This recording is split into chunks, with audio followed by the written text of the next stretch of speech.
Hello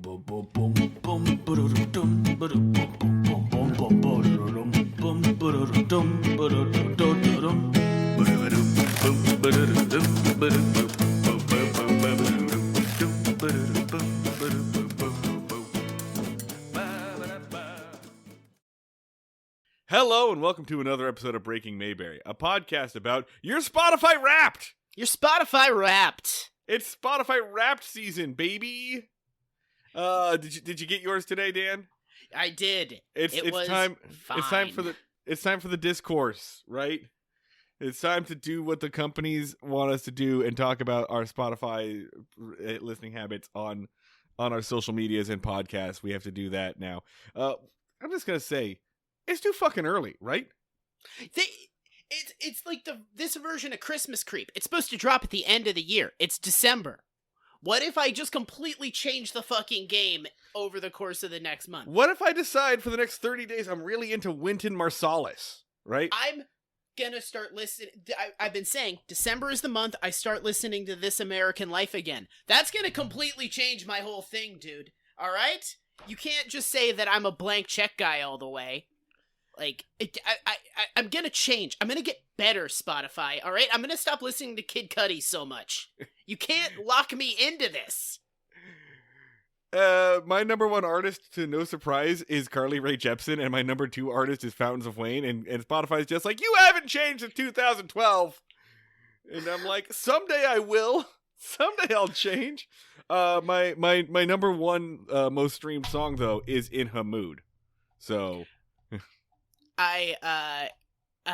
it was Apply Some Pressure by John Ronson. And I am a little embarrassed to say that my number 3 was the soundtrack to the drug lab fight scene in The Raid. So...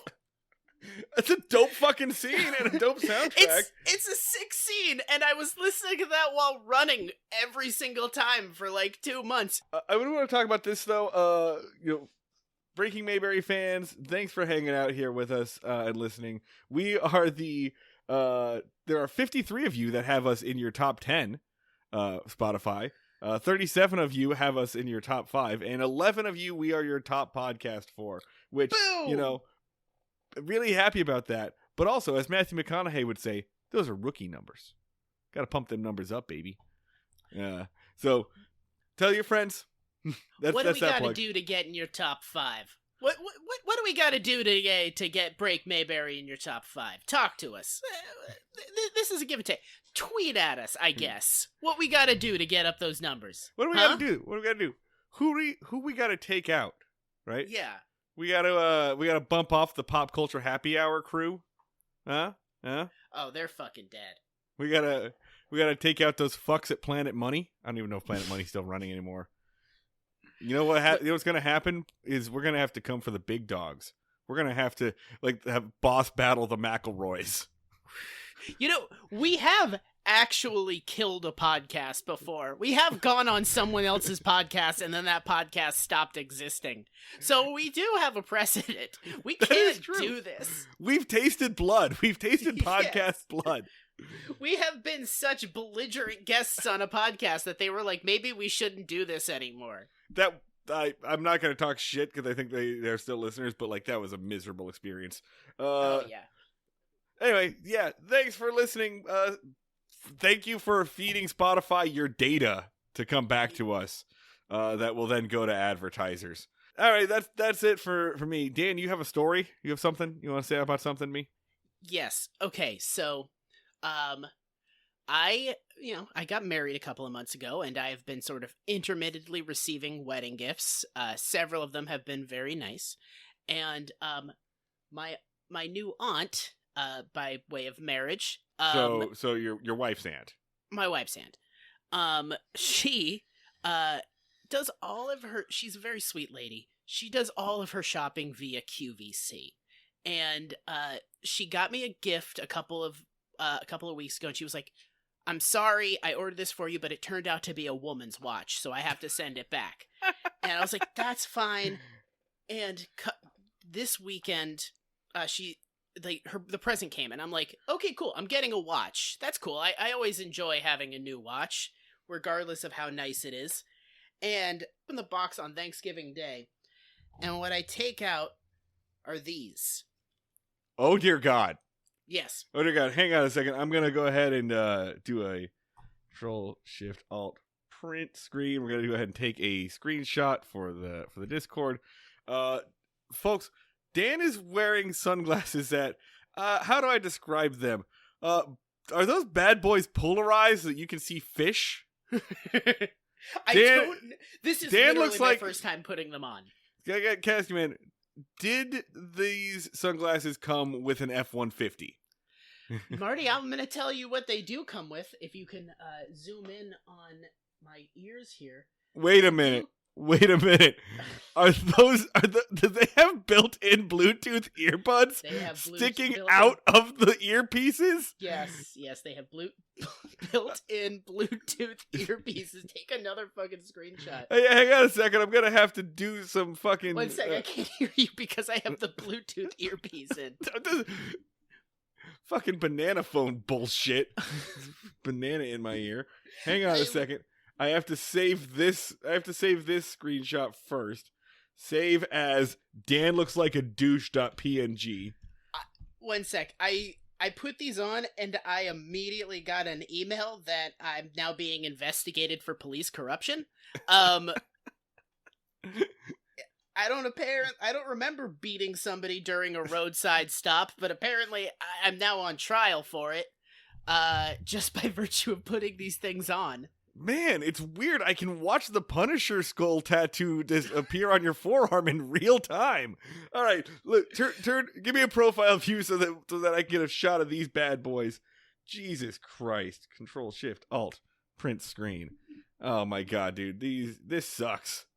I look like Dog the Bounty Hunter is working a case, and then suddenly there's a bright light in the corner of the room, and I step out and I'm like, Father, I have to warn you of the future. These are the worst fucking sunglasses I've ever seen in my life, dude. I don't know if this is an audio medium, so I don't know if any of this is coming across. Listeners, I can't describe to you how douchey Dan looks like right now. I can't describe to you how fucking terrible this is. And I bet they're not even good headphones. To be clear, right? Listeners, picture sunglasses. You know how glasses, or really any glasses, you know how they go over your ear? You know? So now, on the part that goes over your ear, there's a little thing that sticks out under the ear and goes inside the ear. It also looks like it looks like it's squishing the top of your ear. It doesn't even look like it fits very well. My sunglass kind of has a penis that's fucking my ear. It's kind of what is happening. That's the real way of putting it, is that you are definitely being skull fucked.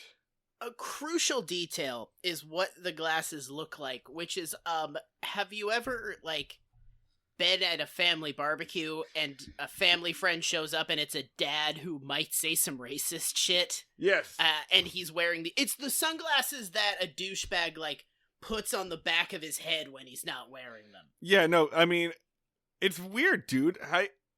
How many wedding gifts come with an automatic divorce? It's really efficient. You're giving big divorced guy energy. I bet you have some real opinions on family court right now. You don't even have kids, and yet you've got a custody hearing next week. I don't even know how. Tabs on alimony payment keep opening on my browser. Oh boy. I look wouldn't you prefer to have a woman's... I look like if Cyclops from the X-Men was going through some shit. Just to be clear, your wife's aunt looked at it I can't get Dan a woman's watch. I have to get these fucking restraining order generators. That's a much more appropriate gift. Take these off, dude. Take these off. I can't be friends with you when you're wearing these. I look like a bounty hunter from a future where having sex is illegal.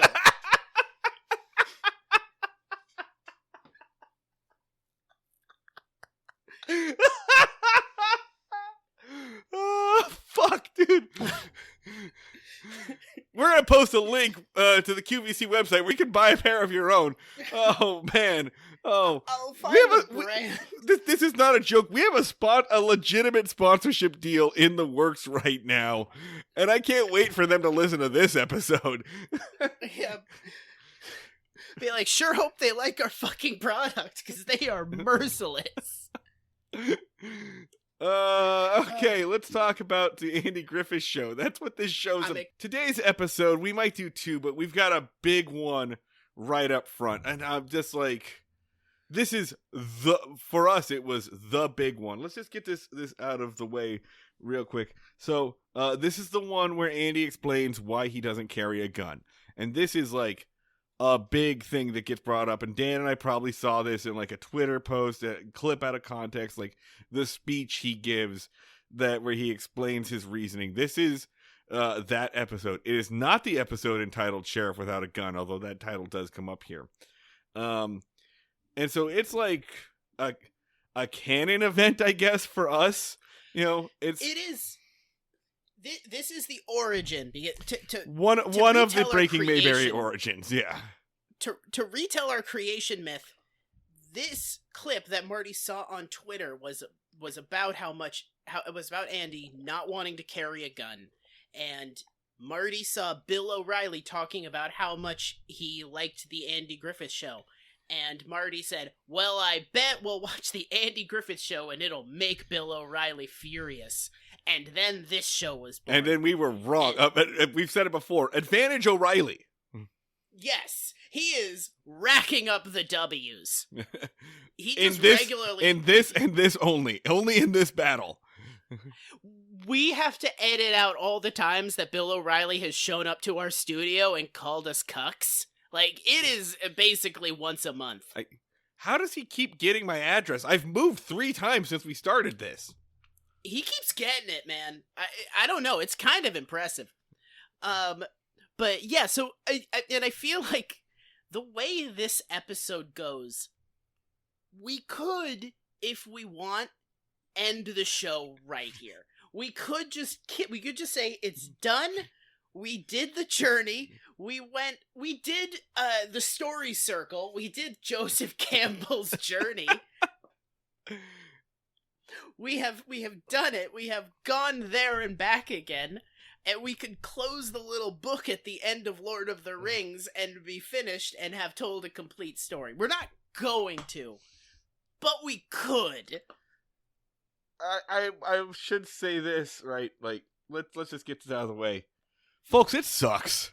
It sucks. It sucks. In context, the speech isn't that good. It's automatically made irrelevant by the end of the episode. The episode itself isn't very good. Logical, sane people would have just gone and sought out this episode, watched it, and then gone on with their lives. Instead, we've created a 5-year podcast journey that we went on to get to this. And in context, man, it sucks ass. It's just a wet fart. And part of that might be like, I don't know, 5 years ago when we started this, I think our feelings and our relationship to law enforcement was different. And now we've kind of just come so far to the left that even in its original context, we're like, oh, a sheriff without a gun who believes in community policing, that's cool. And now we're just so far past that. We're like, that fucking, no, shut up. We don't care about any of this. We've like, just our attitudes have changed so far. But also, in context, the context we're about to explain to you, it sucks, man. It's stupid. Let's get into this. We're talking about Season 5, Episode 23, TV or Not TV. Originally airs March 1st, 1965. Written by, these are 2 names I've never seen before, Art Bayer and Ben Jolson. I'm not Googling them. And directed by Kobe Ruskin. Actually, look up how Bayer died. Let's give ourselves that. Let's just see. Let's just go ahead and go. Their Wikipedia, like, the names aren't even blue. They don't even have Wikipedia links. I'm not even going to bother. These fucking scrubs that they let write this canon event. And here is the 1-sentence summary from Wikipedia. Oh, man, one summary from Wikipedia is giving away the game. Three crooks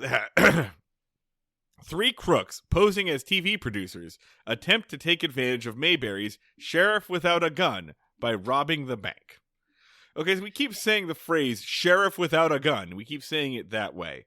And the reason for that is because the episode starts off with Bruce Willis, who was dead the whole time, attempts to help a psychic child. Our summary of the Sixth Sense. Fuck you, Wikipedia. Jesus Christ, it's really shitty. They spoil everything. Ass. So the reason why we keep saying that phrase "sheriff without a gun" is because we zoom in, we open up, we fade in, not zoom in, we fade in on National Sheriffin' Magazine and Aunt B. I guess that makes sense. Sure, it's a trade publication. There's definitely cop publications. So there's a magazine that I guess everybody's reading about sheriffin'. And Barney and Andy are featured in this episode, or in this issue, an article called Sheriff Without a Gun. And it's just about how Mayberry has one of the lowest crime rates in the country, despite the fact that Andy doesn't have a gun. And, you know, this was, for, again, 5 or 6 years ago, there was a discussion of, like, do cops really need to have guns all the time? Can we have unarmed cops? Which has kind of shifted in. Do we really need cops, period? Yeah. Do that. So we're kind of past that, but in the zeitgeist. But this is the discussion that's being held right now: is how is Mayberry so crime free when their sheriff doesn't even have a gun? And there's a big write up about how good of a sheriff Andy is and how he takes care of his community, along with his deputy Barney Fice. Yes, they misspelled Barney's name. That's a recurring gag. Ha ha ha. And so everyone's really hype about this, essentially. To take our cynicism aside and all of our history, Sheriff Without a Gun being praised. Neat. Yeah, sure. At 2 the time, thumbs up. Great, cool. We're good with it. Cool. Yeah, it's cool. Fuck it. I'll take it now. Yeah, it's true. A sheriff that isn't actively shooting people? Sweet. We have learned better. We have seen all the carnage you can cause without a gun, but on face value, cool. Glad you guys are into this. Can you imagine, like, the overseas British edition of this magazine, right? Constable Weekly, right? Yeah. Constabulary Weekly, like, does a little, probably owned by the same publishing house. They open that up, go, what's the big bloody deal? Who cares? Yeah. That's all of us. The constable who doesn't ask, well, what's all this then? Because say solid John Oliver's out of both of us. Yeah. So, meanwhile, though, as Ronnie Howard has one scene here, he's like, boy, Pa, that sure is neat. Let me show off everything. And then Andy says, well, you can show this off, too. Because he got a telegram from a big Hollywood producer and a TV writer right from Hollywood to write maybe a TV show about Sheriff Without a Gun. Apparently that concept is enough to run a whole TV show, and this is going to come up somehow again later on in this series. Barney rolls through. Dan, you have a note here that says Barney is barely literate. You want to say more about that? So, I mean, this is not the first time that I have noticed this, but is the time where I just, like, it kind of clicked, where it's, every time that they have Don Knotts read, he goes, the sheriff who is not carrying a gun. Like, they have him read like a kid that's, like, learning for the first time. Yeah. And it's subtle, but I don't think Barney Fife can read very well, which is not a shocking character I think detail. maybe he might be, like, farsighted because he always also holds the book, like, at arm's length too while he's doing it. So maybe he just needs glasses. I feel like that's been an element of something we've seen before, that he is blind as a bat. Something, man. I mean, maybe There- he is somehow still capable of hitting bullseyes. That is, we've discovered that he is, whenever he's not shooting his own foot, shooting targets right in the center. I don't know. It doesn't make any sense. Moving on. Yeah.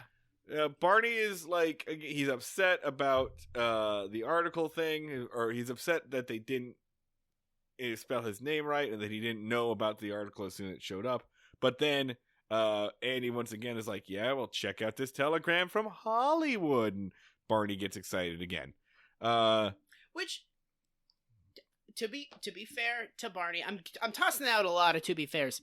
How pissed off would you be if you finally got a newspaper article written about how neat you were, and they called you like Sklider or something? Dan Lubbig, yeah. That would ruin my year. So I am gonna give it to him. That, especially because I would never not let you do that, right? I'd be like, hey, Lubbig. I'd address your wedding invitations that way. Every group chat, somebody would change me to Lubbig forever, and and after a certain point, that just becomes your name, right? Like if a name is just an identifying sound that people associate with you. So if you say someone's name is Lubbig long enough, guess what? It is. When I die at the dear old age of 65, and you are speaking at my funeral, you would just be like, here lies Daniel Lubbig, pause for laughter. It doesn't crush, but it gets a sensible chuckle from everybody. Everyone involved. Go, But I mean, especially ever since you could change people's names in a group chat, that becomes 1000% more devastating. So next day we're at the jail, and there is a writer and a woman who is a production assistant. Now, since Wikipedia already let the cat out of the bag, let's just go ahead and say these two are fakes. They are not real. There is no real show. But I gotta say, even though it's made up, and these are not really writers, even with their cover stories, the woman still has to say, ha ha ha, why would I be a writer? I'm just a dumb production assistant. That actually happens, right? Andy actually says, like, oh, are you also a writer? And she goes, me? No, ha ha, I'm a production assistant. Can't, because even when they're faking it, the woman cannot be a writer. Well, here's the reason why, and if we're spoiling stuff, they all have jobs on this, and as they clearly delegate to her, keep Andy moderately horny. So like, yeah, she goes like, ha ha ha, me? Authority whatsoever? No, and Andy just like gets just like a little hard. Like, he just goes up by like 10%. So like, that's a strategic maneuver. Like, I wouldn't even know how to go about producing a script. I'm so incompetent and subservient to you. It's a move. It is a move. It's not a very good move because, like, as we learn in the next episode, I guess Andy's weakness is women who are capable of doing literally anything. In the next episode, a woman shows like one discernible skill, and Andy's like, "Oh yeah, oh yeah, you have a capability." Is he fucking flirting with her? I can't even tell anymore, dude. It's Andy the actor. Andy Griffith the actor is so fucking bad at sexual chemistry. He's so fucking bad at having any romantic chemistry with any of, and that's why this show has rotated women out like a fucking revolving door. And he's just so, I have no idea. I'm gonna go ahead and go on the side of he's not into her, right? Yeah, that's what I'm gonna. Polite. Yeah, that's what I'm gonna read in is he's not into her. But anyway, they say that they're gonna be walking around and observing Andy. It's really funny to me. I mean, I've never been a TV writer, but I cannot imagine that this is how TV writers go. But of course, these are crooks pretending to be TV writers. I don't know. Who cares? But here's one thing that pisses me off about this fucking show, right? Andy keeps coming. We play off this dynamic we've seen before, where Andy keeps downplaying and saying, "Oh, well, you're not going to find anything interesting here. We're just a small little operation, mostly just doing traffic tickets." And Barney comes in and goes, then he had me by the neck, and it's been so dangerous, and we have so many adventures. And here's the thing. You guys have a manhunt like every 6 months.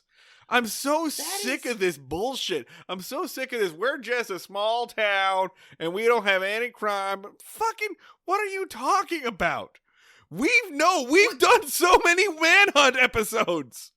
We know. Which I know we're doing this wrong in that we watch these episodes in succession and remember what happened between them. But mildly interesting stuff that Andy resolves without a gun is basically the core premise of the show. There's a bank robbery or 6 every fucking season. Andy, your aunt was kidnapped 6 weeks ago. What are you talking about?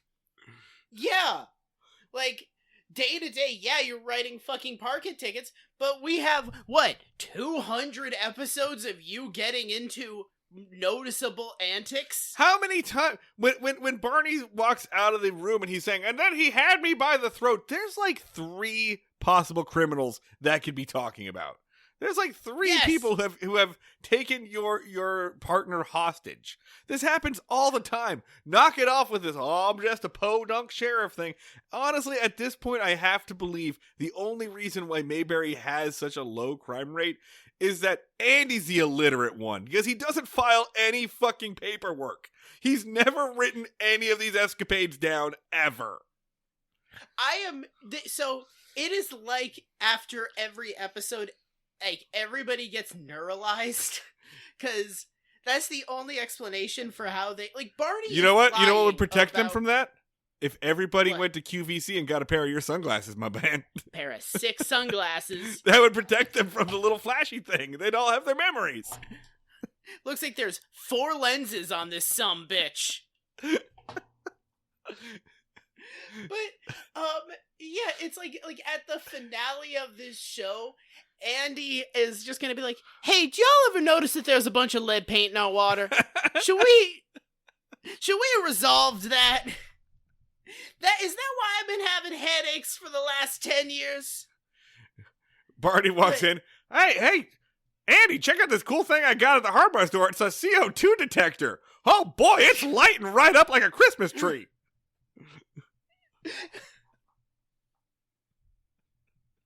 It was good.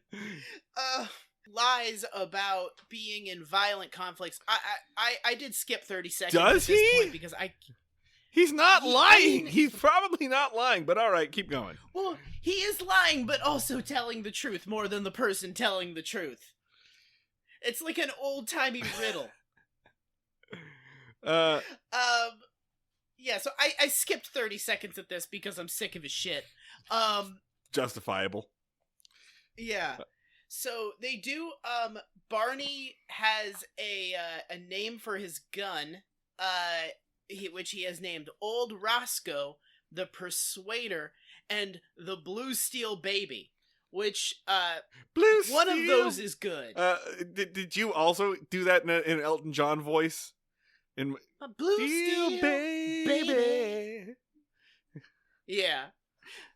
I was gonna say, it's like, that's like an R&B track name. I do like the line where he does ask the writers and says, "What do you guys usually call this in Hollywood?" "We call it a gun." I like that line. I thought that was pretty good. It was a good bit. I like that line pretty. It was really accentuated by how dog shit his names were. But everybody's really emphasizing, right?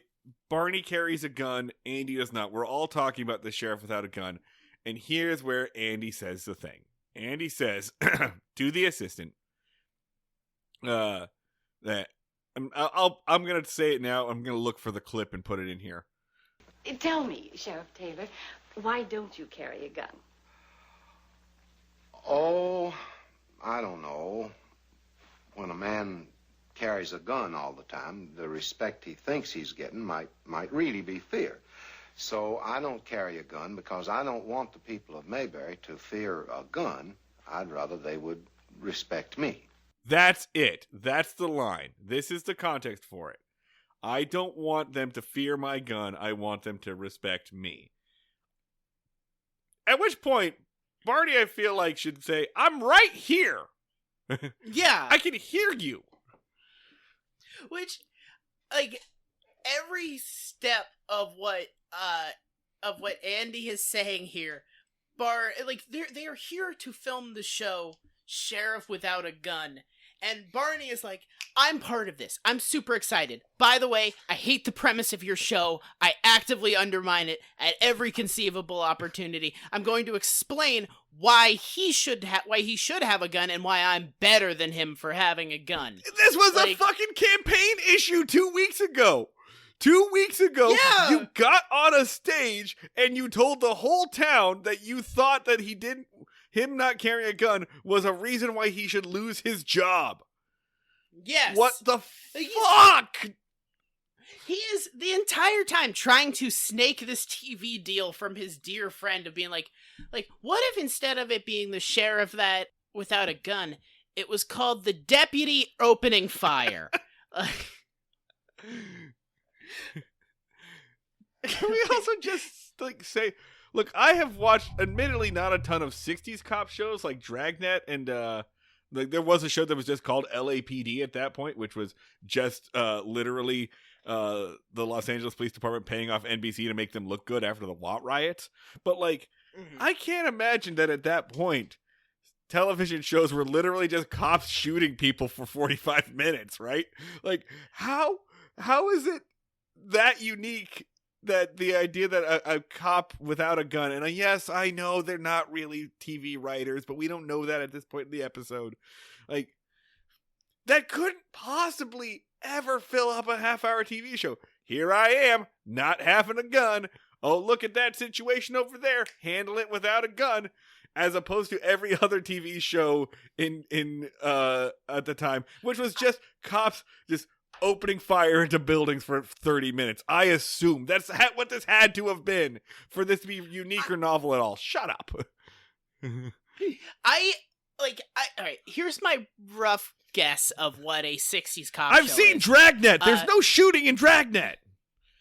Two guys in trench coat, and one of them goes like, you give it up, O'Neill, or you're gonna be up a creek without a paddle. I ain't saying nothing. And then just hard cut to somebody playing an oboe while three guys open fire. But with the kind where there's smoke coming out and no flash. I mean, no, I think about it. I've seen 60s cop shows. I've seen Beretta. I've seen Dragnet. There isn't that much shooting in them. Oh, okay, whatever. Yeah. Later on, outside, they go outside, they see Floyd and Goober. Both Floyd and Goober say, oh, hey, television writers, we've been deputies before, too, right? And they play it off like they're only deputies for, bullshit things. Like, I'm a deputy when we have to keep kids from messing up the park, or I'm a deputy for the parade, or whatever. Floyd has been kidnapped! Yes! One time they were in a lynch mob to extrajudiciously execute a man they thought was threatening Andy's life in our lost episode that we will never cover. They have been enlisted for real combat situations. Jesus Christ, I forgot about that episode. Oh, God. It's dumb. It's bullshit. Anyway, but just remember that. Goober and Floyd have also mentioned that they were deputized. All right, the writer says that he's going to call the producer and have the producer come and check it out. And then they reveal, because they go back to their hotel, this is going to be so fucking easy. The robbers say, this is going to be so easy to rob this place. The sheriff doesn't carry a gun and everyone else is a moron. And to be fair, yeah. Yeah, I mean, I'm accurate. Good job. I'm just gonna be very clear. The only reason these guys don't get away with it is that they just overplay their hand. So hard. They are basically stopping in between every sentence to do big winks at each other. They are just trying to run. They're doing victory laps halfway through. I mean, every other time this happens is just that, like, Andy notices something, or there's like a phrase or something, or he's got some down home know-how that picks up on him. No, in this case, it's just that after like 2 straight days of them being really fucking blatantly obvious and saying, "Hey, what time does the bank close? And what time does the sheriff go to sleep? And is the bank still open?" And like, after 3 straight days of that, he goes, "Wait a second, and let me go ahead and just move forward here. This bank fucking deserves to be robbed. I gotta tell you." It's Andy asks, "What's the plot of this, your pilot gonna be?" "Oh, I was thinking that maybe a couple of crooks disguise themselves as television producers and rob you blind, and then one of them takes an upper decker in your toilet." Just something like that, I don't know. And then does a big ol' wink to the other guy. So then another con pretending to be a producer shows up. Barney is already writing. There's one bit here I really like. Barney is like up in the morning typing out a spec script, which is, in fact, as Dan put on it, what about the deputy who opened fire? This bit is really funny. Where he, in his whole script, it's all about how cool and awesome the deputy is. And Andy asks, "Well, where's the sheriff?" And then Barney reveals, "Oh yeah, he's on page 3 and he's sick with a cold." And that's the B plot. The B plot is the sheriff is really sick and he's weak and his old lady is giving him chicken soup. Now back to the kick-ass deputy. Best joke in the episode, it's really. Really funny. I really like it. Anyway, the crooks come in, and they ask some questions like, would it be believable for a small town bank to have enough money to rob? Like, how much money would you say a bank has? And Barney says, "Oh, on a Friday night, that bank could have $50,000 in it," which this time I did go ahead and do the inflation calculator. $50,000 means that this bank holds in 2023 $488,000 and $488,366.67, or the price of a 3-bedroom house in my neighborhood. I'm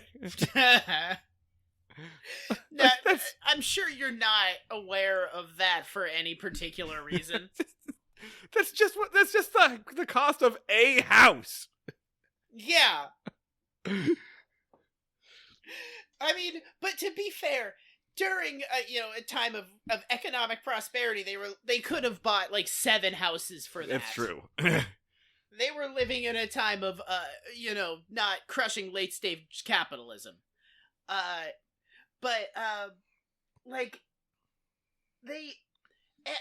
really, the whole thing should have come to a stop at that, because they asked that question in front of Andy, and he does kind of a look of like, huh? Because that's an insane fucking question to ask. Apparently Andy's the only one who thinks so, and I don't even necessarily know that I agree with you on that. But then they go to say that they want to go tour the bank to go look at it and get some notes. And, I mean, have you never been to a fucking bank before? Do they not have banks in Hollywood? Whatever. They go to the bank, and then, first off, another appearance by your boy Asa. Asa, the security guard shows up. He's an old man with narcolepsy. What if a security guard was an old man that should have retired and is very sleepy?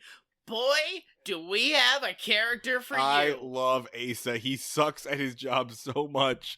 He rules. Asa, I still get, I share Barney's frustration with Asa just because I have sense memories to Asa episodes where you just watched him be fucking terrible for 20 minutes of this is his third security guard job in different locations. Yeah. People keep hiring him. I'm pretty sure we watched an episode that was just him trying and failing to eat a hard-boiled egg. to be clear, this is not an example of like a guy that's been working there forever and you can't fire him. We have seen him be the security guard in at least 2, maybe 3 different places. So people are hiring him as is. Well, I think he's not really a security guard so much as like a mascot. Like you hire Asa the way you get a tube man in front of your car dealership. You're like kids come by to throw rocks at the sleeping security guard. So Barney introduces the criminals to the manager, who then says, "Hey, come on in. Take pictures of my vault." I'm not making this up. That's not an exaggeration. They ask to take pictures of the vault, and he fucking lets them. He goes like, "Would you guys like blueprints too, so in case you have to redesign this? You know, back in Hollywood?" I'm sorry, man. This fucking bank deserves to be robbed. I'm on their side. They have gotten robbed so many... they've gotten almost robbed so many fucking times that... it is starting to look like it might be Fergus's, like, sexual fetish. Like, he's edging on the grand scale. He's just seeing how fucking close I can come before. Rob me, Yeah. come on. Empty my vault. Take it all 50,000. No, just a couple thousand. Just a couple thousand. Oh, yeah. He's got... and he gets so mad. He's so mad every single time Andy foils it, but also he loves it. We're Listen, fucking perfect. You gotta put respect on Fergus's name. He is actually famous he invented a Findom. He is, Fergus, the first person in America to give his credit card information to a woman in Yugoslavia. So, like, put some respect on his name. So later, see, here's the We're thing. fucking degenerates. There's so much fucking wrong with this. I don't know if I agree with your interpretation that Andy is on to them by now. Or maybe what he's about to do is part of that, but I don't know if I agree with you. He invites... There are eyebrow raises. It's like so fast. There are a lot... So, Andy does a lot of... I only caught this on my second viewing, but Andy does a lot of facial expressions in this that sort of like show his internal life. He's learning acting in real time. But he does a couple of things where the producers will say something and Andy will either like look down or he'll like raise an eyebrow. Another example is when he's speaking to the producers for the first time and Barney enters the building, Andy does a facial expression that perfectly conveys, "Oh, fuck." Like, yeah, basically be like, "Oh, shit, again. Why did I not plan on this happening?" But yeah, Andy comes up with this whole acting thing over the course of this. He invites them over to his house for dinner from Aunt B, like he always does with everybody. So they're all finished dinner. They're all drinking coffee.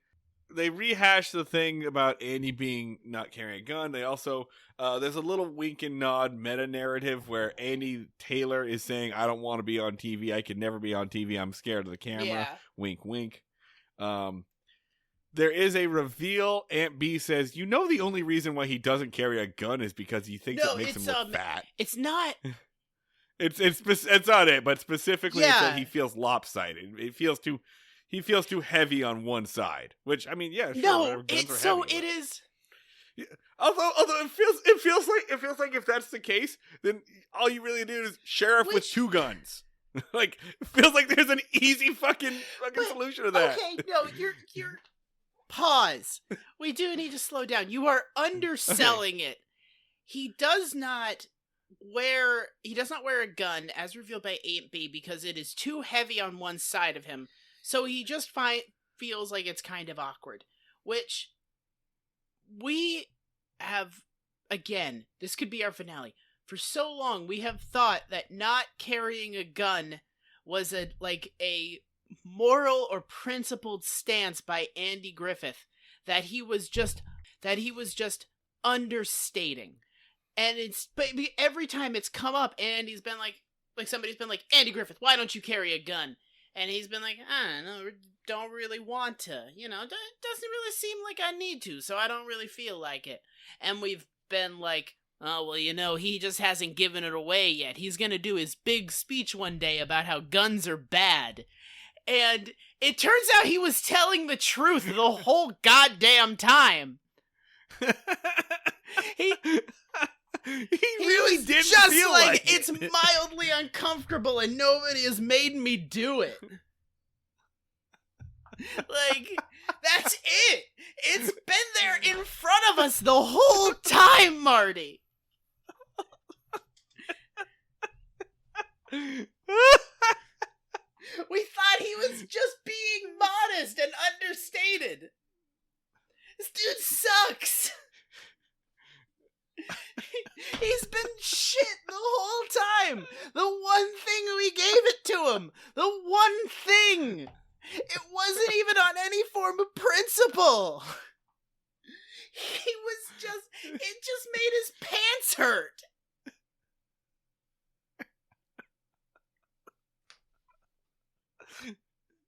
You're right. When you said earlier that we could end the series here, I didn't believe you. But Yeah. You're right. You make a strong case. It's it. We're done. Like, what else is there to this guy? Exactly. We've had this one mystery the whole time, and it is very much like I am having a Kaiser Soze flashback to all the times Andy was like, I don't really have any sort of moral stance on gun control. I just am not wearing it because I don't have to in this immediate moment. And just being like, oh, right. Like, we are so dumb. You know, this guy's been telling us that he sucks. Maybe this is on us for expecting a character that existed for 8 seasons to have any depth whatsoever. There are no hidden layers to this man.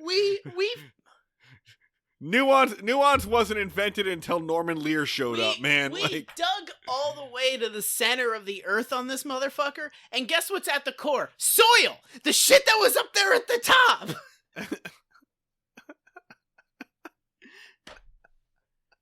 That's what we've accomplished! Fuck this, man. Yeah! Fucking good night, everyone. Just turn off the lights like it's the end of Cheers. Okay, no. We're gonna finish the episode. We're gonna finish the series because we're what else will in we too do with our fucking lives? deep. What would we do? Start streaming PS2 games? Get into the Twitch marketplace? We get eaten alive. We're too old. We're not predatory enough. I guess we could start. We could start families God. and own homes. Ugh. Ugh. That sounds awful. Let's keep going. Anyway, they recite the line again. They repeat the thing about Andy believing that his like fear versus respect thing. They repeat it and they say, we're definitely going to put that in an episode. Barney, of course, is like, hey, I said a cool thing about meeting criminals where they're going to strike or whatever. You should say that. His yeah, quote man. is Okay, basically, cool. Then cops need to prevent crime. And they're like, cool, bro. yeah. Good job, pal. And then they say, well, time for us to go to work. And Andy also says that's weird. He's like, it's like 9 o'clock. You guys going to work now? And they say, yeah, we're Hollywood writers. We write at night all the time. In fact, I bet we're always doing our work when you guys are going to bed. Hey, Sheriff, what time are you going to be in bed? Just a curiosity. And are you like a light sleeper or like a heavy, out at like 10:30? What's up, bud? Like, also, we use these pickaxes to work the cameras. That's what these are for. They just get so cocky. They could not be more fucking obvious. If they dialed it back just a notch, they would have gotten away with it. Hell, for a minute, I thought the only reason why they weren't going to get away with it is because some idiot left his hat. Like, one of these dipshits left his hat at Aunt B's, and Barney took it to them to like be like, "Hey man, you forgot your hat," and then he sees them robbing the bank, and they still almost get away with it. Like it's so close to getting the fuck away with it. He's got to dial it back just a smidge because these guys are morons. So when they are conferring in their hotel and they're like ripping the masks off and being like, "We're dastardly criminals," their address is like we can do whatever we want. These people are stupid as shit. They're all fucking morons. And again, accurate. They have proven very empirically that everybody here is dumb as shit because Barney Fife catches them and then they talk their way out of it so easily and basically get him to finish the robbery for them. Like, they get him to carry the money out. And Andy Griffith shows up. He's like, he rolls through in a suit and they're just like, "How did you catch us? Did you use any sort of detective work?" And he's just like, "You basically told me.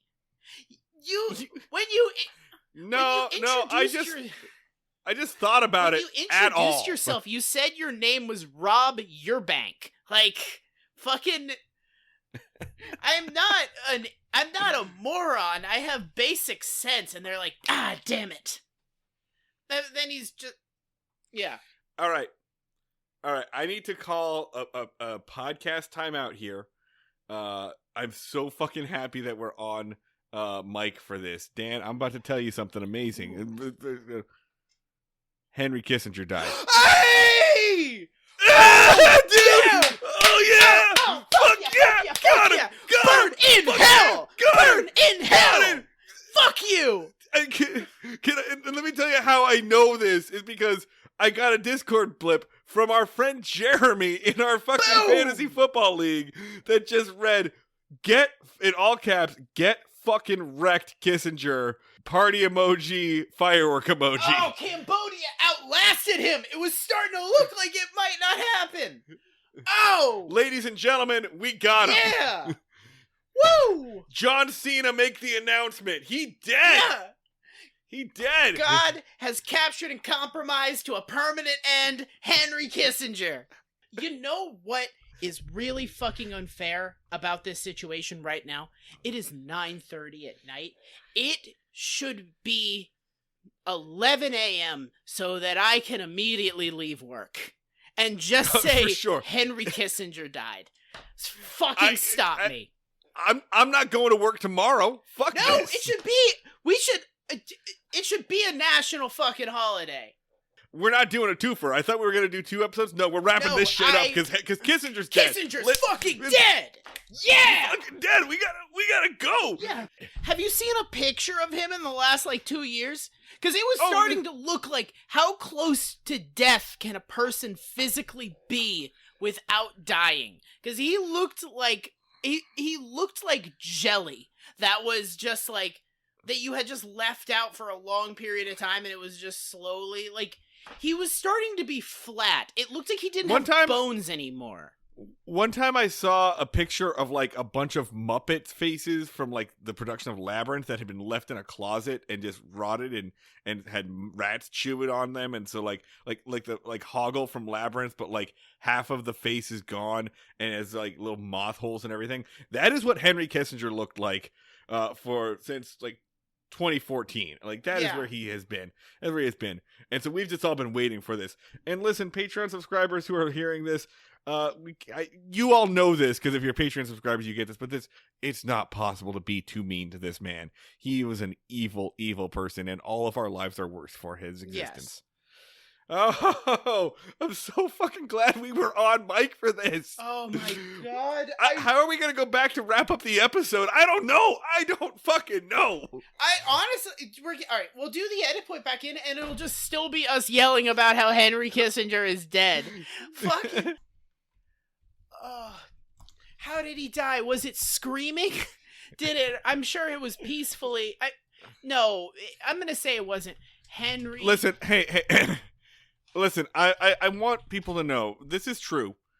Sometimes, not every time, but when you die, you just evacuate everything that was in your stomach. Yeah. All your bowels. Just shit it all out. And I want everyone to know that is how Henry Kissinger just exploded. Just went out, just... I guess we got to go back to the episode. I don't remember what the last thing you said was. Did we wrap? Did we finish? No, we didn't. Okay. The last thing that we had said was Andy solved it. Yeah. So he basically they're about to make Barney an accomplice by doing the Barney thing where they convince him, hey, you'd be great in this show. Let us film you, or let us see what it would look like if you carried a bag on camera and walked to the door. That's all you got to do is carry this bag and walk to the door. And as he's pointed out, yeah, Andy shows up and he's like, "Hey guys, yeah, you fucking told me. I figured it out." And then one of them is about to pull a gun on him. They're like, "Okay, well, you forgot the name of the show, Sheriff Without a Gun." And he reaches for the gun. And then Andy says, cool as a cucumber, he says, "Well, it's true, I don't carry a gun, but my deputies do." Cut to Floyd and Goober with rifles outside in the squad car, pointing guns at them. Looking terrified. Andy, what? I no longer respect or fear you, you cowardly bitch. Yeah. All this really means is that you're just willing to get other people to do your fucking shooting for you. Yeah. And if anything, I fear you because I fear the guy with the judgment to give Floyd a gun. Let's just imagine if, like, the guy had been like, "I'm gonna take my chances," and then cut to a week later where Goober keeps washing his hands and just being like, "It won't come off, Andy. The blood won't come off. The blood won't come off. I've killed a man, Andy. What did I do? What did I do?" And Andy's just like, "Oh, Goober, let's get you down to the diner. Get you some peach pie." Yeah, I don't carry a gun. I just give guns to the most incompetent invalids in my town. Like, what the hell, dude? And so it just completely fucking erases any other message. It just means that you're hiding behind the other guy with the gun. Yeah. Which, it's not... While the show is ostensibly anti the sheriff carrying a gun, it is not anti people being shot. It is just... It actually loves people being shot. It thinks that's funny. The show is basically like, the sheriff shouldn't have to carry a gun because you people should calm down, and everybody else, if you get out of hand, should shoot them for you. But it's rude for you to make the sheriff have to carry a gun. He's kind of being persecuted in a way. If you would just stop requiring to be shot all the time, the sheriff could not feel lopsided all day. You are kind of the bastards here. And now he has to have the person who is clearly dying of some sort of degenerative brain illness fire a rifle at you, and that's your fault. Like, that is the stance of the show. Oh my god, Marty, maybe this should be our finale, because we completed the circle and then Henry Kissinger died. Like, how does it get better than this? It was like, see, we did it, we completed the game, and then we got a prize. Well, you know what? I didn't realize it. We finally got RJ City to come on the show, right? That was one of our challenges. Let's try to speed round Three's Company and see if we can knock out George Bush. Like, maybe every time we do this, a bastard dies. We have so much power. All right. I don't think so. That's the end of that. He carries him over. But they arrest the guys. Barney pitches his script again. You know, the stuff. Nah. It's fine. What a wet fucking fart, dude. I mean, we got excited for some... Let's just go to the ratings here. Andy Meter as an episode of TV. I mean, I don't know. There are funny bits. There are things that made me laugh. It gets way too fucking cute. Yeah, after a certain period of time, you're winking so much, you're just standing there with one eye closed. It's not a wink anymore. You're just Peter Falk. They are going full fucking Deadpool with the meta jokes. Like, oh, imagine if there was a show about a sheriff with no gun, and he didn't really have to solve crimes that much. Oh, that would be crazy. Oh, imagine if me, Andy Griffith, was an actor. Like, the meta joke doesn't even make sense because the show you're describing isn't the Andy Griffith show. Just suck yourselves off harder. Jesus Christ. It doesn't even work. It has a couple of good jokes, but for the most case, it's tedious.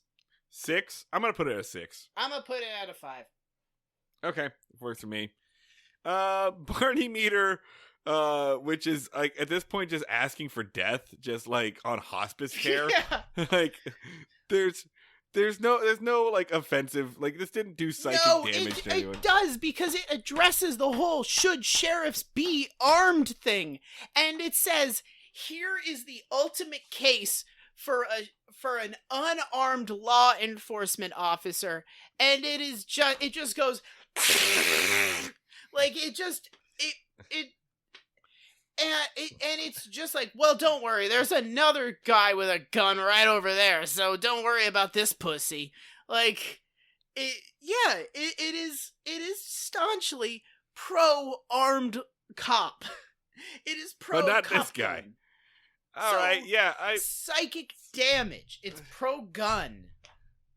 All right, yeah, psychic damage, fine. What do you want to put it at? 4? 4. 8? 4 is... I feel like it could go everywhere on this. No, you know what? You've sold me. I'm saying it's an 8. It's an 8. Like, yeah, I'm just mad about it. Goober Meter, it presents a ostensibly anti-gun argument that is sneakily pro-gun. That is what it is. So that's Barney Meter and Goober Meter. How close is Andy to a nervous breakdown? If anything, he's pretty far from it. Like, he's having a good time in this. That's a 0. This is 0. And Kissinger Meter on a scale of 0 to 6 feet under. How dead is that prick? He's so fucking dead. So fucking dead. So dead. So dead. So dead. Yeah. Woo! Blowing out this mic. All right, I'm done. We're done with this. Folks, tell your friends about our podcast. Maybe not this particular, but yeah, this particular episode. Tell your friends about our podcast. Tell your friends about our podcast. Tell your friends that Kissinger is dead. And we'll probably drop this in like 5 days. If they're not aware yet. Oh, you probably have to explain to them who Henry Kissinger is and why he's a bastard. Let's go.